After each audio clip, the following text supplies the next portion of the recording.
Bom dia. Tiago 1. Livro Tiago, capítulo 1. Tiago, servo de Deus e do seu Jesus Cristo, as 12 tribos dispersas entre as nações. Saudações. Então, Tiago começa essa carta primeiro se identificando, dizendo que ele é servo de Deus e do nosso Senhor Jesus Cristo, e está escrevendo a carta principalmente às 12 tribos, ou seja, ao povo de Israel, né, aos judeus, dispersa entre as nações pelas várias partes do mundo. Esse Tiago, ele era meu irmão de Jesus, porque ele era filho de Maria e de José, consequentemente era irmão de Jesus por parte de Maria. Tiago só se converteu depois da morte e da ressurreição de Jesus. Então, aqui agora, quando ele escreveu esta carta, já tinha muitos anos, né? Que Jesus tinha morrido e tinha ressuscitado, que essa carta aqui foi escrita aproximadamente 49 anos depois de Jesus. Então ele começa saudando todo mundo, versículo 2. Ele diz: meus amados irmãos, considerai motivo de júbilo o fato de passar por diversas provações. Olha, considera motivo de alegria, de júbilo, o fato de passar por provações, por passar por aflições. Nós, infelizmente, hoje tem uma cultura gospel, a cultura evangélica, onde diz que o crente não pode passar por provações, que é coisa do diabo, que é isso e aquilo. Mas não é verdade. Prova tal que sempre, constantemente, nós estamos falando sobre isso. Jesus deixou bem claro, explícito, que nós passaríamos por provações, mesmo porque nós estamos em território inimigo. Nós não somos daqui, nós somos cidadãos e cidadãs do reino, e estamos no mundo, um mundo que jaz no maligno, um mundo que está morto no maligno. Então é normal termos problemas aqui, termos lutas, mas enquanto estivermos tendo lutas por sermos cristãos e permanecermos firmes, nós devemos estar assim em alegria, em tudo dê graças ao Senhor. Porquanto sabeis que a prova da vossa fé produz ainda mais perseverança. Nós tendo fé no Senhor, nós crendo em Jesus, sabendo quem Ele é, as lutas vêm, mas nós continuamos, nós perseveramos. Então, mas por que nós fazemos fé em Cristo? Sabendo que a nossa recompensa está no Senhor, não é aqui. Então nós temos que viver pela fé. Não é a fé pelo que nós estamos vendo, estamos querendo aqui agora, mas fé na palavra dele, fé na promessa dele. Sabemos que vamos alcançar a vitória nele, se nós passarmos, nós vivermos aqui em conformidade com a palavra dele.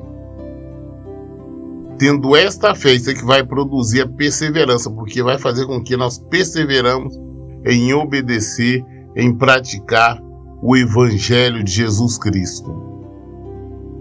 As tribulações, às vezes nós reclamamos que é maldição, não é.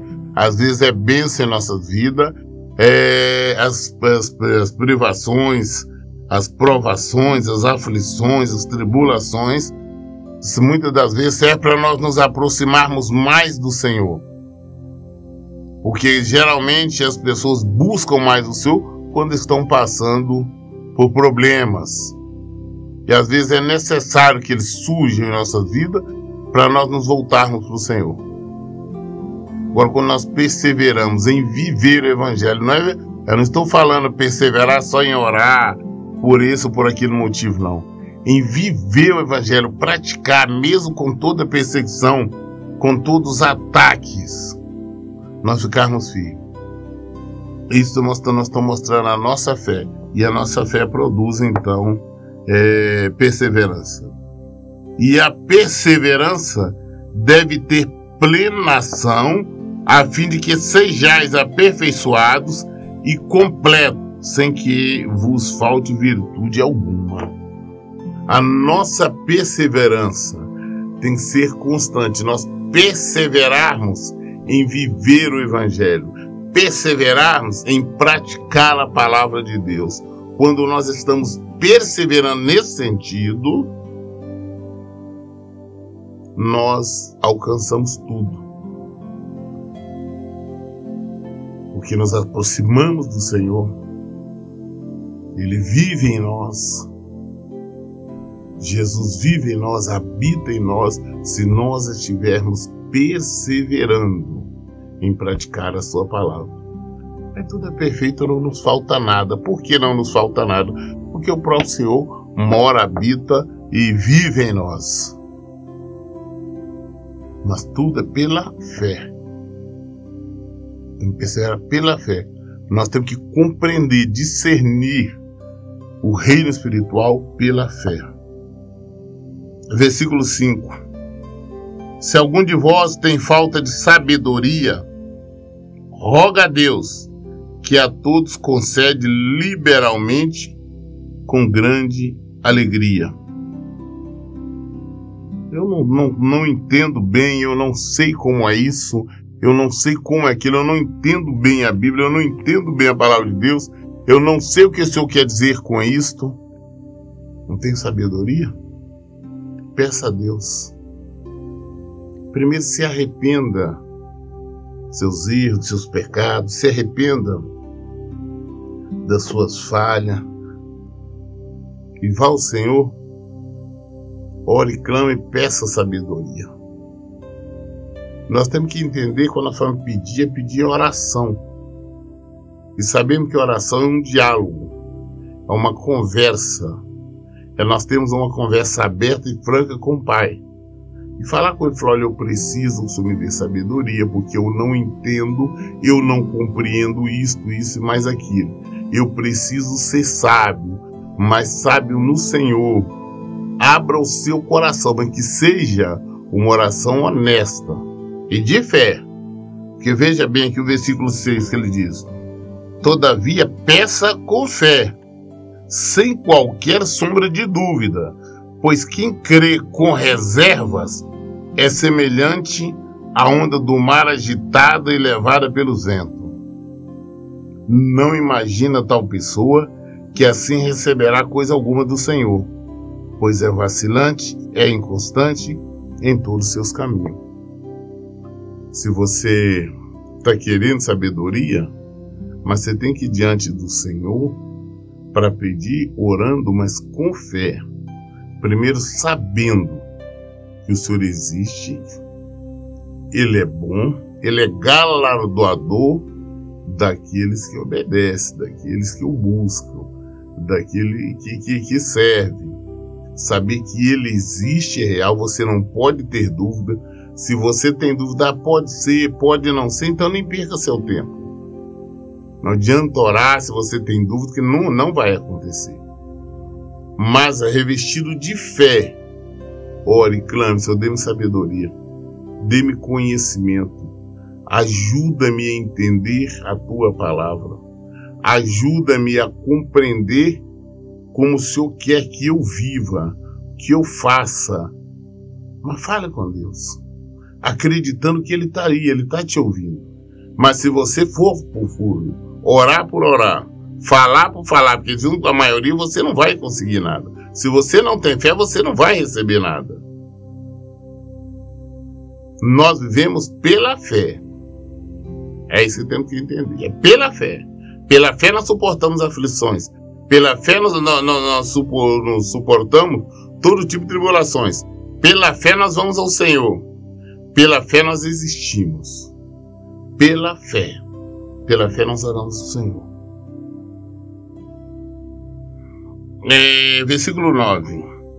Contudo, o irmão de condição humilde deve gloriar-se em sua dignidade. O irmão rico deve orgulhar-se em sua pequenez, pois ele também passará como a erva do campo. Tem pessoas que lamentam, não, porque eu sou pobre, porque eu sou humilde. Nós temos que parar com isso. As pessoas gostam de reclamar, têm o hábito de reclamar. Ah, não, porque eu não sou como fulano, eu não tenho como fulana. Ah, eu queria viver assim, eu queria viver assado. Não. Glorifique o Senhor, agradeça a Deus, exalte o nome do Senhor pela sua situação, pela sua condição.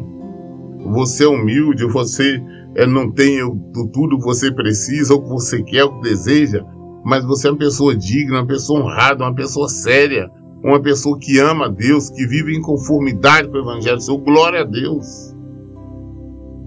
Não pensa você que é o rico, o milionário, o abastado, ele é diferente de você, não.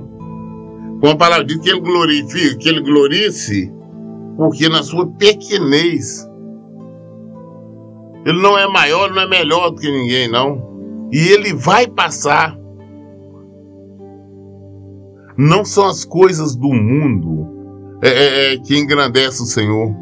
Não é pelo fato de alguém ter bens materiais, ou ser rico ou milionário, qualquer coisa, que quer dizer que Deus aprova a sua conduta, que Deus aprova, concorda com a maneira dele viver. Tem absolutamente nada uma coisa a ver com outra. Ele pode estar desfrutando de coisas aqui e logo depois ele vai embora, vai padecer por toda a eternidade. Quem tiver, glorifique o Senhor, mas procure viver de acordo com a palavra de Deus. Não coloque a sua força, não coloque a sua esperança em bens materiais, em dinheiro ou qualquer coisa. A nossa força está no Senhor. A nossa resposta está no Senhor. A nossa segurança está no Senhor. Então é nele que nós temos que confiar. Nós não temos que exaltar por ter nada, porque também todos que têm vão passar igual quem não tem.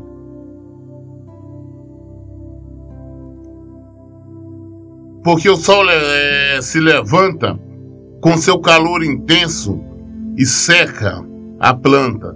Cai então a sua flor e toda a sua beleza e glória se desvanecem.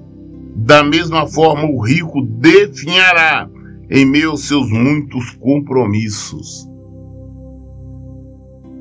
As pessoas ricas, as pessoas milionárias, elas acabam não tendo tempo para o Senhor. Elas têm tanta coisa para fazer, tanta preocupação, tantos negócios. E chega um ponto que ela acredita que não precisa de Deus. Ela começa a adorar o dinheiro, adora mamon. Ah, não, porque eu tenho, eu posso comprar, eu posso fazer, eu posso ter. São pessoas que estão mortas espiritualmente. Essa que é a realidade. E muitos dizem, ah não, Deus tem abençoado mais fulano de tal. Será que é bênção de Deus? Eu não vejo isso na palavra. Para mim falar alguma coisa, comentar alguma coisa a respeito de um fato ou pessoa, eu tenho que ter base bíblica. Eu não tenho. Então nós devemos saber que temos que olhar para a palavra do Senhor. Não vamos buscar só realizações aqui, não. Nós estamos passando por lutas, por tribulações, por provações, vamos gloriar no Senhor. Ah, não, temos glória ao Senhor. Como eu sempre digo, se o Senhor não edificar a casa, em vão trabalhos que edifica. Se o Senhor não vigiar a cidade, Em vão vigia a sentinela. Tudo é o Senhor. Tudo é Ele. Então, vamos buscá-lo, vamos ser sinceros com Ele, vamos crer, vamos praticar a fé, vamos perseverar em buscá-lo cada vez mais. Caso contrário, poderemos ter qualquer coisa aqui, mas vamos padecer por toda a eternidade. Sofrimento, morte eterna, vergonha eterna por toda a eternidade. Por quê? Não perseveramos, não tínhamos fé.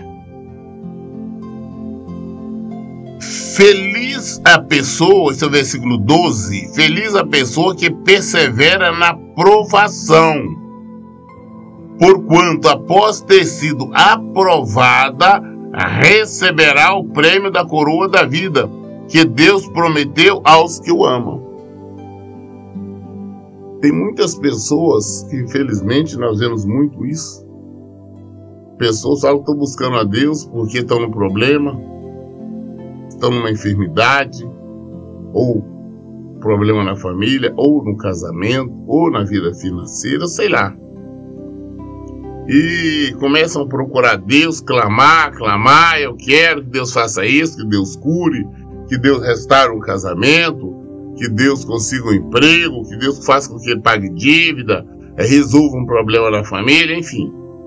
Mas como isso não acontece no tempo e do jeito que ela esperava, muitas delas falam, não, estou desistindo do Senhor. Me afastei do Senhor. Eu busquei, eu clamei, ele não me atendeu, deixei para lá. Porque na verdade nunca tiveram fé. Nunca creram no Senhor. Porque quem crê, quem vive o Evangelho, sabe que não tem para onde ir. Então ele vai perseverar até o final. Vai perseverar ali na provação, na aflição até o final. Porque sabe que a recompensa não é aqui. Nós não temos que esperar nenhuma recompensa aqui. A nossa recompensa é vida eterna. A nossa recompensa é viver em Jesus. E é o que Ele nos garante. Feliz a pessoa que persevera na provação, porquanto após ter sido aprovada, receberá o prêmio da coroa da vida, que Deus prometeu aos que o amam. Perseverar, não importa qual o problema que eles estão passando. Vamos perseverar. É no Senhor. Nós não temos por onde fugir, nós não temos por onde correr. Só corremos para os braços do Senhor. Dependemos dEle. Se Ele curar, se Ele restaurar, se Ele abençoar, se Ele prosperar, glória a Deus. Se Ele não fizer, glória a Deus. Ele é Deus. Nós continuamos. Nós insistimos. Porque Ele é Deus. Ele é o Senhor. Nós somos simplesmente, meramente servos. Entretanto, versículo 13, ninguém ao ser tentado deverá dizer, estou sendo tentado por Deus. Ora, Deus não pode ser tentado pelo mal e nenhuma pessoa tenta. Cada um, porém, é tentado pelo próprio mau desejo, sendo por esse iludido e arrastado. E em seguida, esse desejo, tendo concebido, faz nascer o pecado, e o pecado, após ter consumado, gera morte. Não, Deus está me testando. Não, Deus não vai tentar ninguém, não.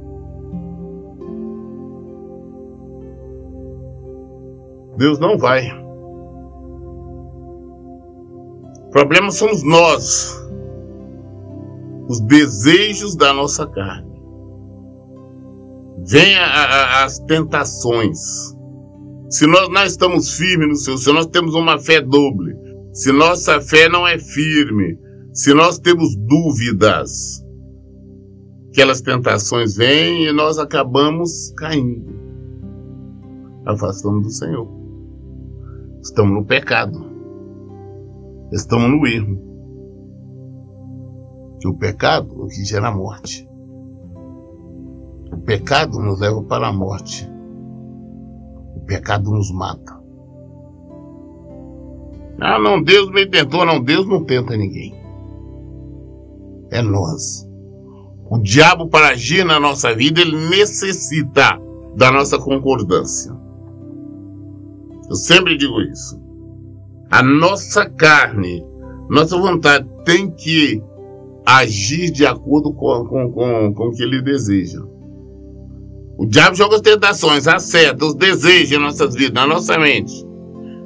Nós temos que saber o que é certo e o que é errado e rejeitarmos o que é errado. Agora, se nós mesmo assim permitimos na nossa mente, não, pode ser, pode não ser, nós já estamos caminhando para a morte. Nós estamos caminhando para a destruição. Então acontece exatamente isso aqui. Cada um, porém, é tentado pelo seu próprio mau desejo, sendo por ele iludido e arrastado. Em seguida, este desejo, tendo concebido, faz nascer o pecado. E o pecado, após ter se consumado, gera a morte.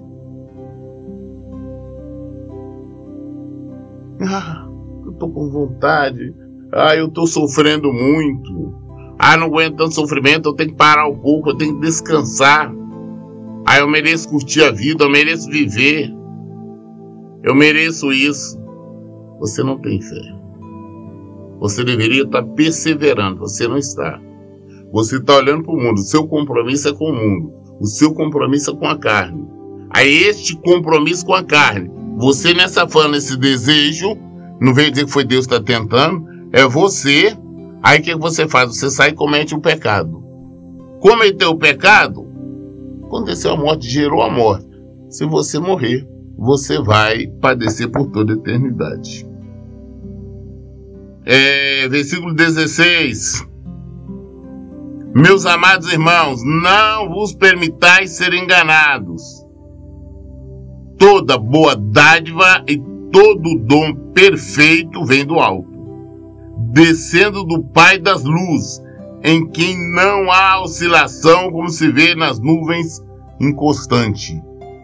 De acordo com sua vontade, ele nos gerou pela palavra da verdade, a fim de sermos como que os primeiros frutos de toda a criação.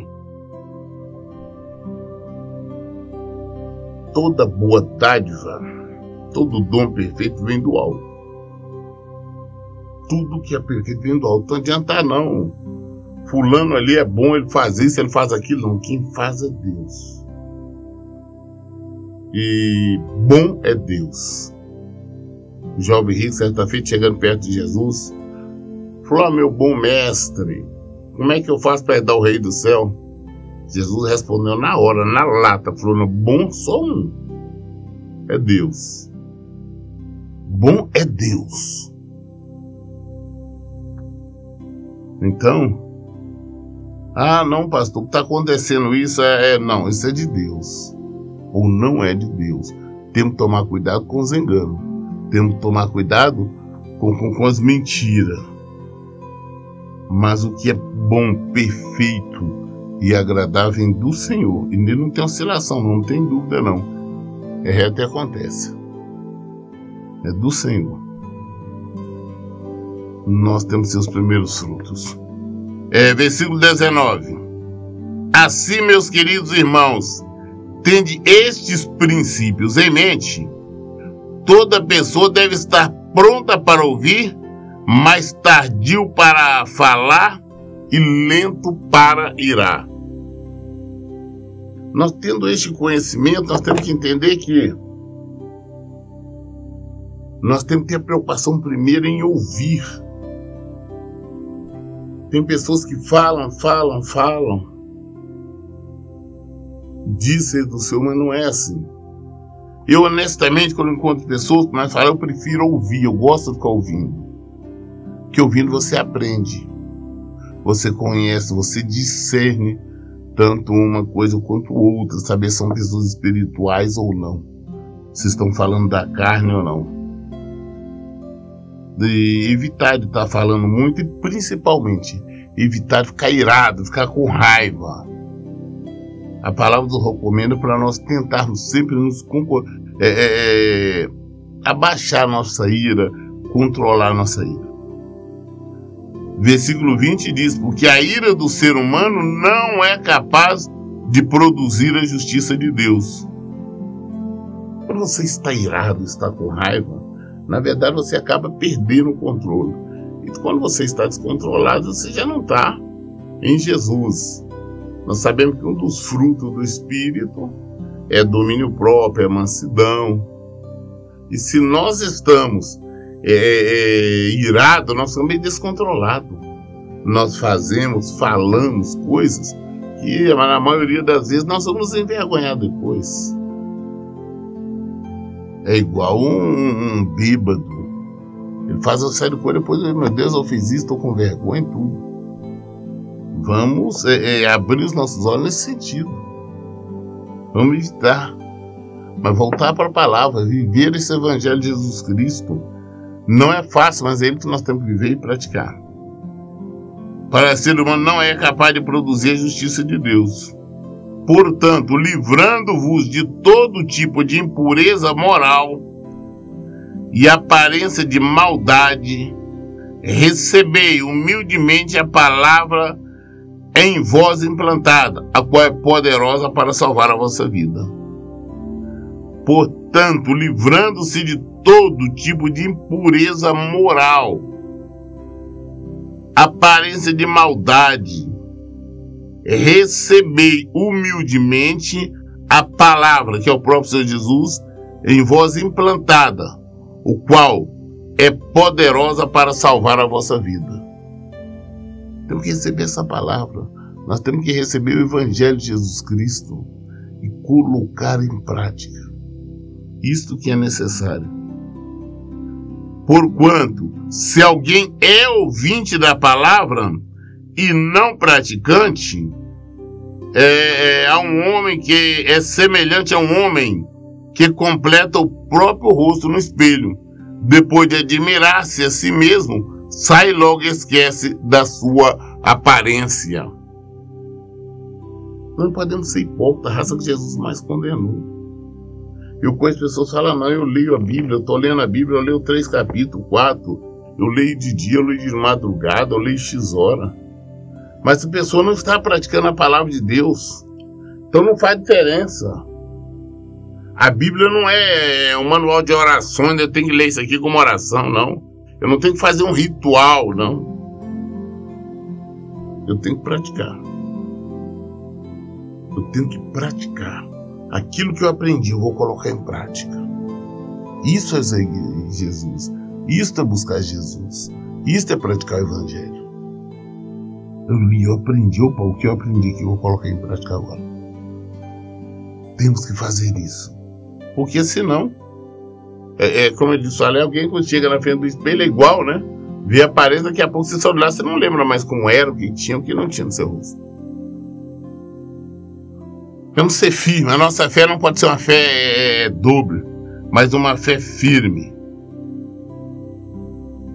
Porém, a pessoa que observa atentamente a lei perfeita, a lei da liberdade, e nela persevera, não sendo ouvinte negligente, mas praticante, zeloso, será muito feliz em tudo que empreender. A pessoa terá felicidade, terá regozijo, se for um leitor, mas principalmente um praticante da palavra de Deus. É isso que nós temos que ser. O que nós aprendemos, nós colocarmos em prática, nós vivermos essa palavra do Senhor. Ler por ler, ouvir por ouvir, é melhor nem ler nem ouvir. Ah, pastor, eu leio todo dia 2, 3 páginas, mas daí você está aprendendo, você está meditando, o que você está aprendendo, você está colocando em prática? Se não. Se alguém se considera religioso, mas não refreia a sua língua engana a si mesmo, sua espiritualidade não tem valor real algum. A religião que Deus, o nosso Pai, aceita como sincera e imaculada é esta: cuidar dos órfãos e das viúvas em suas dificuldades, especialmente não deixar corromper pelas filosofias humanas. Não basta nós estar na igreja, não basta estar falando que somos crentes, indo ali e acolá. Se nós não ajudarmos, nós não socorrermos os necessitados, socorrermos as pessoas que necessitam, as pessoas que precisam. Isso é nós viver o evangelho, como Jesus falou, ele disse assim: amai o próximo como vós mesmos. Nós lemos hoje o livro de 1 Tiago, capítulo 1. Qualquer dúvida está na Bíblia. Por isso eu sempre digo, leiam e pratiquem a Bíblia. Que Deus abençoe. Então, bom dia.